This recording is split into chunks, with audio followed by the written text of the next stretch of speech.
नमस्कार दोस्तों, स्वागत है आपका आपके अपने यूट्यूब चैनल जीएस क्वेश्चंस में। और आज हम संगम वंश के बारे में कुछ क्वेश्चंस देखेंगे और ये इतिहास का 5वां वीडियो है।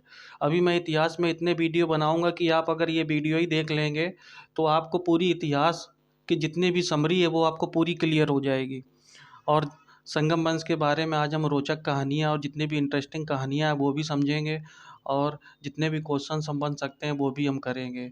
और जैसे कि आप लोग देख ही रहे हैं कि जो ये हेडलाइन लगी हुई है, तो ये हेडलाइन आजकल कंपटीशन के जितने भी एग्ज़ाम्स हो रहे हैं तो उसमें आपको ये चीज़ अप्लाई करनी है।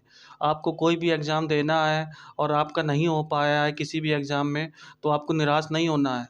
आपको अगली बार उससे ज़्यादा ताकत से वो पेपर देना है। ठीक है, तो चलो अब आगे बढ़ते हैं।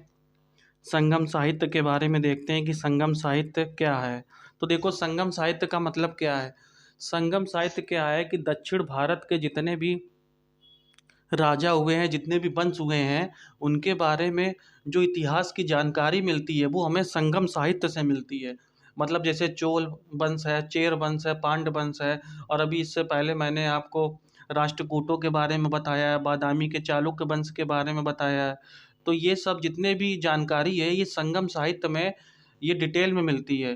तो इसीलिए संगम का मतलब क्या होता है। संगम का मतलब ये होता है कि जहाँ पे बहुत सारे लोग मिलते हैं और बहुत सारे साहित्यकार मिलते हैं और वहाँ पे डिस्कशन करते हैं और उससे कुछ कंक्लूजन, एक क्रक्स निकलता है किसी भी चीज़ का, तो वही संगम होता है। और संगम साहित्य का मतलब ये हुआ कि जब कोई बहुत सारे साहित्यकार लोग आपस में मिलते थे और अपने साहित्य की प्रस्तुतिकरण करते थे, और जब वो साहित्य का अपने प्रस्तुतिकरण करते थे और जो साहित्य अप्रूव हो जाता था वो साहित्य पब्लिश हो जाता था, और जो साहित्य अप्रूव नहीं हुआ वो साहित्य पब्लिश नहीं हो पाता था।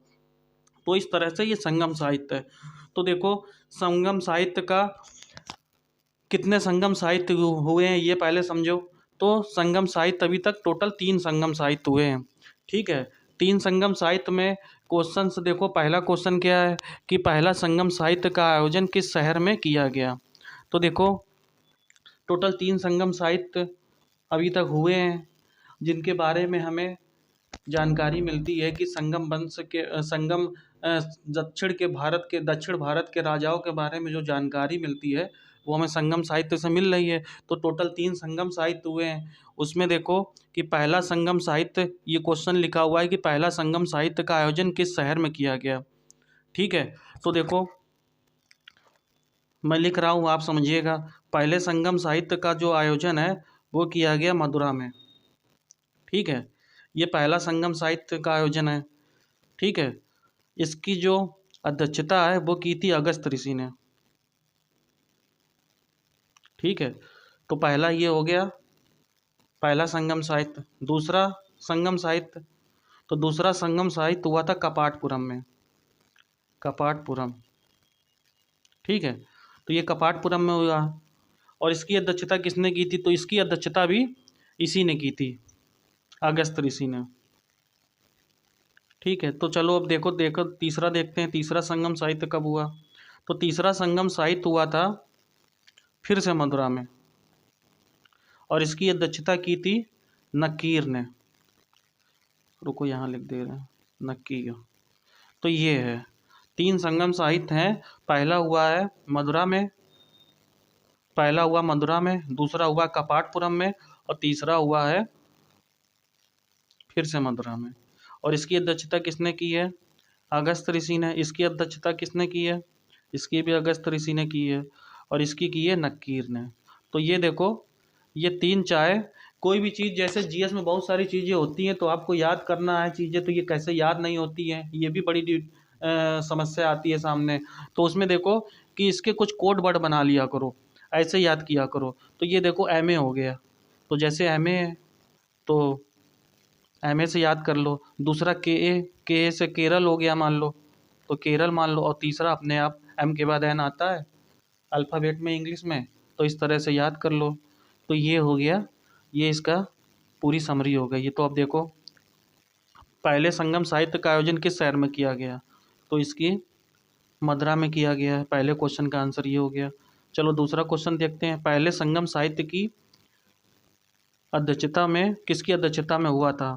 तो इसमें 4 ऑप्शन आपको दिए गए हैं। पहला है नकीर, दूसरा है तिरुक तिरुक्केसर, तीसरा है अगस्त ऋषि और चौथा है तोलकाप्पियर।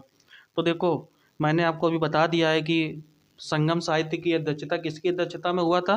पहला तो ये हुआ था अगस्त ऋषि में, अगर अगस्त ऋषि ये हो गया। दूसरा अगर कहा जाए तो दूसरा हुआ अगस्त ऋषि में। अगर तीसरा तो नक्कीर। तो इस तरह से आपको इस तरह से कोड वर्ड याद रखने हैं। ठीक है, अब चलो ये दूसरा क्वेश्चन हो गया। अब तीसरा क्वेश्चन देखते हैं। ठीक है, निम्नलिखित में से किसका विषय प्रेम प्रसंग है।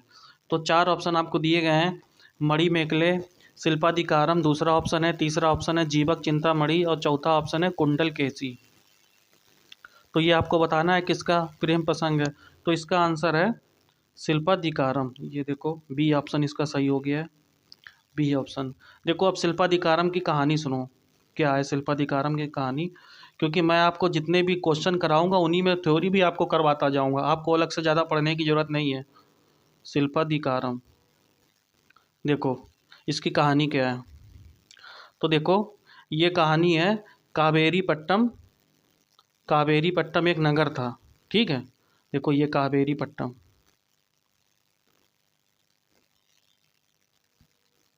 नगर है ये है। इसकी कहानी है ये। इसमें तीन लोग हैं मेन। इसका जो नायक का नाम है वो है कोवलम। कोवलम। और इसकी पत्नी का नाम है कणादी।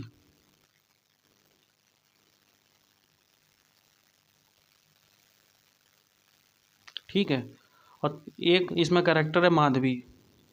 ये तीन आप कैरेक्टर के नाम याद रखो। तो देखो होता क्या है, कावेरीपट्टम एक नगर होता है, उसमें एक धनी व्यापारी होता है, बड़ा बिजनेसमैन होता है, उसके लड़का होता है, उसका नाम होता है कोवलन। और इसकी शादी हो जाती है एक दूसरे बिजनेसमैन की लड़की से, उसका नाम होता है कणादी। तो इन दोनों की शादी हो जाती है, हस्बैंड वाइफ दोनों होते हैं। ठीक है, तो होता क्या है कि एक राज दरबार में, कावेरीपट्टम के राज दरबार में एक माधवी नामक एक नर्तकी जो नाच गाना करती थी उसके राज दरबार में, राजा के दरबार में, उससे उसकी मुलाकात हो जाती है माधवी से। ठीक है, ये कोवलम की। तो जब मुलाकात हो जाती है तो दोनों के बीच में प्रेम प्रसंग चालू हो जाता है।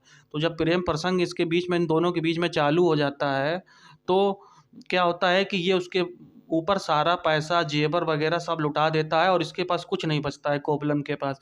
ये अपनी वाइफ का जितना भी जेवर और जितना भी सोना था वो सब इसके ऊपर लुटा देता है। बाद में क्या होता है कि माधवी इसको ठुकरा देती है। तो जब माधवी इसको ठुकरा देती है तो कोवलम फिर से वापस अपनी वाइफ के पास आता है। तब भी वाइफ इसको कहती है कि चलो कोई बात नहीं है, कि कोई गलती हुई है, बाद में तुम अपनी गलती को एक्सेप्ट कर रहे हो तो इसकी कोई चलो हम तुम्हें माफ़ कर देते हैं। तो ये कोवलम को इसकी वाइफ जो कणादी है ये माफ़ कर देती है। ठीक है, तो जब माफ़ कर देती है तो इसके पास केवल एक पैर की जो पायल होती है ना, उसका नग एक बचा होता है बस, और सब कुछ ख़त्म हो गया होता है।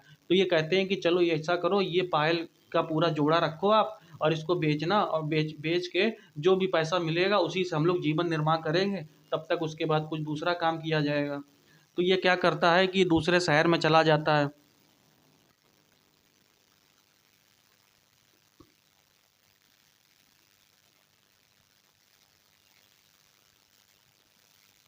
ठीक है, तो ये जब दूसरे शहर में चला जाता है तो वहाँ पे क्या होता है कि ये किसी ज्वेलरी या मतलब किसी सुनार जिसको बोलते हैं ना, सुनार के पास जब ये जाता है और अपने ये पायल का उस पूरे पेयर का एक पीस ले जाता है।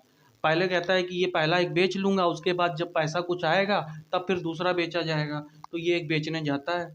ठीक है, तो जब ये बेचने जाता है तो उसी समय उस राज्य में, मदुरा राज्य का नाम था, मदुरा शहर था, तो वहाँ पे उसकी रानी, जो राजा था उसकी रानी जो थी, उसका भी एक नग बहुत चोरी हो जाता है। तो जो जितने भी राजा के नौकर होते हैं, जो सेना मतलब सैनिक होते हैं, वो सब इसको पकड़ के ले आते हैं चोरी के जुर्म में, कि तुमने ही ये सुनार के पास बेचने गए थे और तुम ही ये चुरा के ले गए हो यहाँ से। तो इसको जो है बिना कोई अभियोग चलाए, इसके ऊपर कोई भी अभियोग नहीं चलता है और इसको फांसी की सज़ा दे दी जाती है और उसको मार दिया जाता है, इसके पति को, कोवलम को। तो देखो इस तरह से कोवलम अब मर चुका है। ठीक है, अब क्या होता है, इसकी वाइफ जो कणादी होती है, इसकी वाइफ जाती है राजा के दरबार में और कहती है कि जो ये एक पीस आपने चोरी का इल्ज़ाम लगाया हुआ है मेरे हस्बैंड के ऊपर और उसको फांसी की सज़ा आपने दे दी है। इसका दूसरा पीस ये मेरे पास है, ये मेरा ही पीस था, ये चोरी का नहीं था। तो जब वो अपनी निर्दो जो अपने पति की जो है निर्दोषता साबित कर देती है कि ये मेरा पति निर्दोष है, तो उसकी आत्मग्लानि में राजा जो है, राजा का हार्ट अटैक हो जाता है और राजा मर जाता है। तो देखो इस तरह से राजा मर गया। और जब राजा ये मर जाता है तो उसके जो है फिर ये इसकी जो वाइफ है कणादी, उसकी जो है अग्नि में मतलब श्राप देती है कि ये पूरा राज्य जल के राख हो जाए। तो फिर उसकी जो राज्य है मथुरा शहर वो जल के पूरा राख हो जाता है उसकी पत्नी की क्रोध की अग्नि में। तो ये देखो इसकी पत्नी की क्रोधाग्नि में इसके पूरा मथुरा राज्य जल के राज हो जाता है। मथुरा जो ये राज्य था ये पूरा खत्म हो जाता है। तो इस तरह से देखो ये कहानी है शिल्पाधिकारम की। तो शिल्पाधिकारम किसकी कहानी है? ये प्रेम प्रसंग की कहानी है। ठीक है, ठीक है। उसके बाद ये क्या होता है कि जब इसकी पत्नी जो है जिसका नाम कणादी था ये चेर राज्य में आके रहने लगती है और जब चेर राज्य में रहने लगती है और फिर इसकी कुछ समय बाद वहाँ डेथ हो जाती है। तो फिर उसके बाद ये लिखा हुआ है इस कहानी में कि स्वर्ग में दोनों हस्बैंड वाइफ मतलब कोबलम और इसकी वाइफ कणादी ये दोनों मिलते हैं। तो यही कहानी है। और तमिल सोसाइटी है, तमिल सोसाइटी में इसका बहुत महत्व है इस कहानी का। और ये कहा जाता है जो कणादी इनके यहाँ जो कैरेक्टर है फीमेल कैरेक्टर, इसको सतीत्व का दर्जा दिया गया है। सतीत्व का मतलब समझते हो क्या होता है? सतीत्व का मतलब होता है कि जब किसी का हस्बैंड मर जाता है तो उसकी वाइफ उसी के साथ चिता में लेट जाती है। तो ये होता है सतीत्व। और सतीत्व का मतलब एक तरह से क्या होता है कि जो अपने प्रतिव्रता होती है पूरी तरह से वो उसके उसके कॉन्टेक्स्ट में ये लिया जाता है सतीत्व। तो साउथ में तमिल में कणादी को जो है किसका दर्जा मिला हुआ है? सतीत्व का। और ये बहुत ही महत्वपूर्ण कहानी है। जैसे हम लोगों के यहाँ नॉर्थ इंडिया में रामायण और रामचरितमानस का महत्व है, ऐसे ही इसका यहाँ पे राष्ट्रीय काव्य के रूप में माना जाता है। तो ये जो शिल्पाधिकारम है वो राष्ट्रीय काव्य है। ठीक है, तो इस तरह से ये शिल्पाधिकारम है। अब देखो मणि मेखले की कहानी क्या है, ये जो मणि मेखले लिखा हुआ है इसकी कहानी क्या है। तो देखो शिल्पाधिकारम के कुछ समय के पश्चात जो है इस ग्रंथ की रचना हुई थी मणि मेखले की। ठीक है, तो इस पर जो है शिल्पाधिकारम का ही प्रभाव दिखाई देता है और इसकी रचना मदुरा के व्यापारी शीत लैस तनार ने की है। देखो ये लिखा है, कठिन नाम है इसका, साउथ में बहुत कठिन कठिन नाम आते हैं तो ये आपको याद रखना है। शीत लैस तनार, देखो फिर से लिख दे रहे हैं, शीत लैस तनार, तनार ये रहा है। ठीक है, तो इस तरह से ये मणि मेखले की रचना इसने की है। तो इसमें क्या है, तो इसमें ये जो है ये एक तरह से इसका विषय जो धार्मिक है, जो मैंने आपको माधवी बताया था कि माधवी जो नर्तकी थी उनके राज दरबार में नृत्य करती थी, उसका और कोवलम जो आदमी था उसका जो मतलब उसका प्रेमी था, इन दोनों से जो बच्चे का जन्म होता है उस बच्चे की कहानी है कि उसका नाम होता है मणि मेखले। ठीक है, तो इस मणि मेखले की जो नायिका है वो है मणि मेखले। ठीक है, तो मणि मेखले ये माधवी जो नर्तकी थी और कोवलम इसके इसका बच्चा था ये। ठीक है, तो माधवी अपने प्रेमी की मृत्यु का समाचार सुन के बौद्ध भिक्षु बन जाती है। तो ये बौद्ध भिक्षु बन जाती है जो माधवी थी। ठीक है, तो इस तरह से राजकुमार उदय कुमारम मणि मेखले से एक राजकुमार की कहानी बताई गई है कि उदय कुमार उसका नाम था, वो मणि मेखले से प्रेम करने लगता है पर मणि मेखले जो है उससे किसी तरह अपने को बचा लेती है। तो इस प्रकार ये और बाद में बौद्ध धर्म का पालन करने लगती है। तो इस तरह से ये है मणि मेखले की कहानी। तो अगर कोई कहे कि शिल्पाधिकारम का जो विषय है वो क्या है, तो शिल्पाधिकारम का विषय अब आपको पता चल गया, प्रेम प्रसंग। और मणि मेखले का कोई कहे क्या है, तो मणि मेखले का जो विषय है वो है धार्मिक। तो देखो इस तरह से अब ये कहानी आप समझ गए हो कि निम्नलिखित में से किसका विषय प्रेम प्रसंग है, तो शिल्पाधिकारम। ठीक है, मणिमेखले का विषय क्या है, धार्मिक, तो इसका आंसर हो गया बी। चलो अब अगला क्वेश्चन देखते हैं, निम्नलिखित में से किसका विषय धार्मिक है। तो अभी आपको बताया है कि किसका विषय धार्मिक है, तो मणिमेखले का, तो 4 का हो गया ऑप्शन ए। अब 5वां, शिल्पाधिकारम का नाटक का नायक कौन था। तो देखो, राजकुमार उदय कुमारम, करिकाल, कोवलम और विक्रमादित्य। तो इसका नाटक का नाम था कोवलम, जो नाटक का एक्टर था, नायक जिसको बोलेंगे, तो उसका नाम था कोवलम। तो देखो इस तरह से ये 5-6 क्वेश्चन हुए। अब इसके बाद देखते हैं,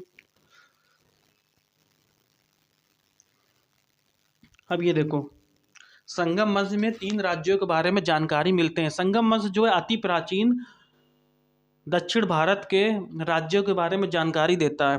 तो ये देखो एक मैप मैंने इसमें जोड़ा हुआ है।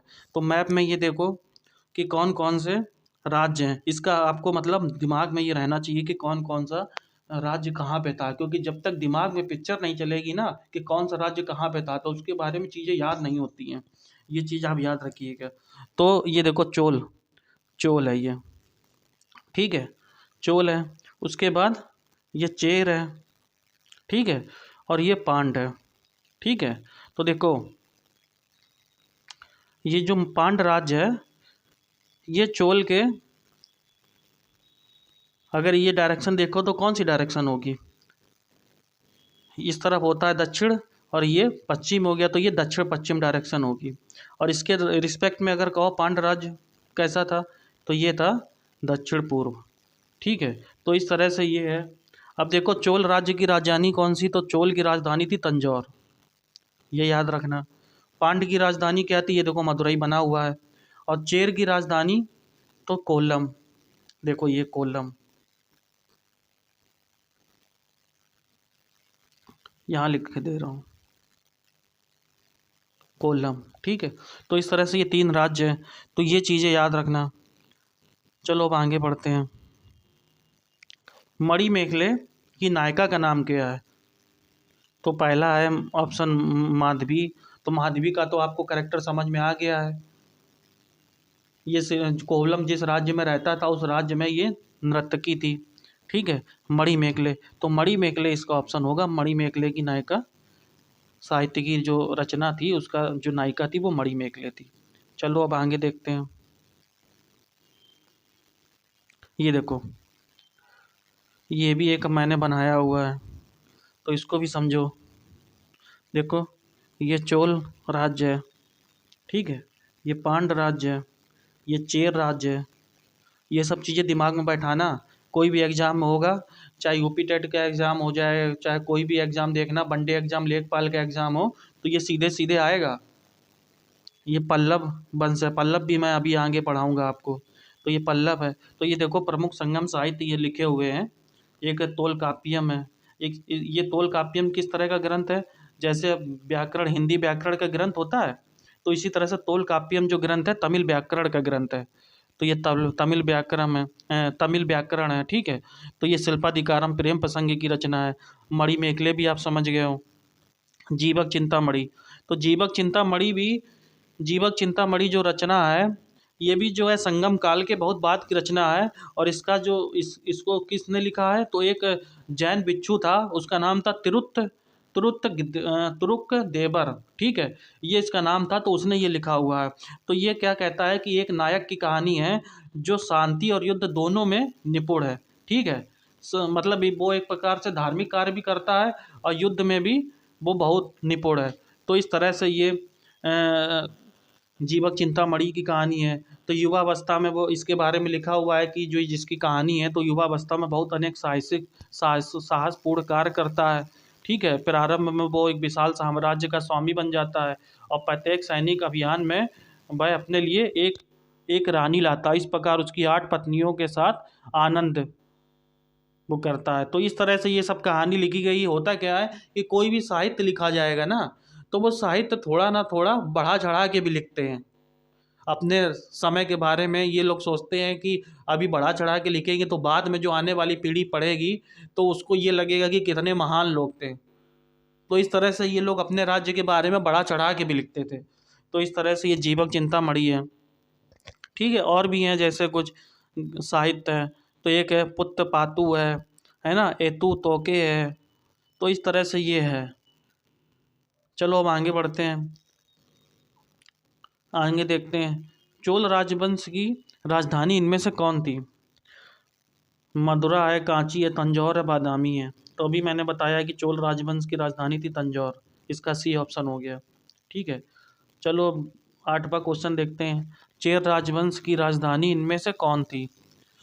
मदुरा ऑप्शन दिया है आपको, कांची दिया गया है, कोल्लम दिया गया है और तंजौर दिया गया है। तो 4 ऑप्शन आपको दिए गए हैं। तो आपको अभी बताया है कि चेर वंश की राजधानी थी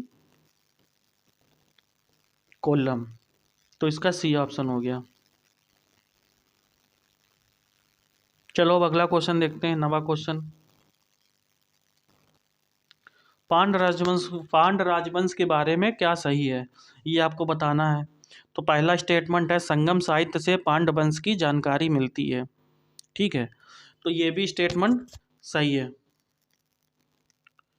दूसरा स्टेटमेंट है कंडूगान पांड वंश का प्रारंभिक राजाओं में था। तो ये भी सही है। और नागर और द्रविड़ शैली के मिश्रण को बेसर शैली कहते हैं। तो देखो ये भी स्टेटमेंट सही है। अभी आने वाले समय में मैं जो वीडियो बनाऊंगा, एक वीडियो में मंदिर के साहित्य में बनाऊंगा, मंदिर का स्थापत्य कैसा था, मंदिर में किस तरह की आर्किटेक्चर था। आर्किटेक्चर का मतलब ये समझो कि देखो जो नॉर्थ इंडिया में मंदिर बनते थे उनमें क्या होता है, ठीक है, उनमें इस तरह से होता है, जो भी प्रदक्षिणा पथ है और भी चीज़ें हैं। और जो साउथ के मंदिर है उसमें पिरामिड आकार के इस तरह से मंदिर बनते हैं। और जो बेसर शैली है, बेसर शैली उत्तर और दक्षिण भारत का मिश्रण है। जैसे उड़ीसा वगैरह में बेसर शैली वगैरह के मंदिर बनते रहे हैं। तो ये तीनों ऑप्शन सही है। तो अब हम देखते हैं कि इसका आंसर क्या होगा। 1 2 3 सही। ठीक है, तो इसका सी ऑप्शन हो गया। अब देखो 10वां क्वेश्चन है जीवक चिंतामणि की रचना किसने लिखी? तो पहला ऑप्शन है तिरुवल्लालपुर, दूसरा ऑप्शन है कौटिल्य, तीसरा है कन्नियार और चौथा है तिरुत्त तिरुक्कदेवर। तो इसका डी ऑप्शन ये सही है। तो इस तरह से देखो ये 10 क्वेश्चन की सीरीज थी और आपको कल मिलेगी। अब मैं आने वाले जितने वीडियो हैं उसमें मैं साउथ इंडिया के और भी वीडियो लेकर आऊँगा। जैसे पल्लव वंश है आपका, कल्याणी का चालुक्य है, और भी जितने वीडियो हैं तो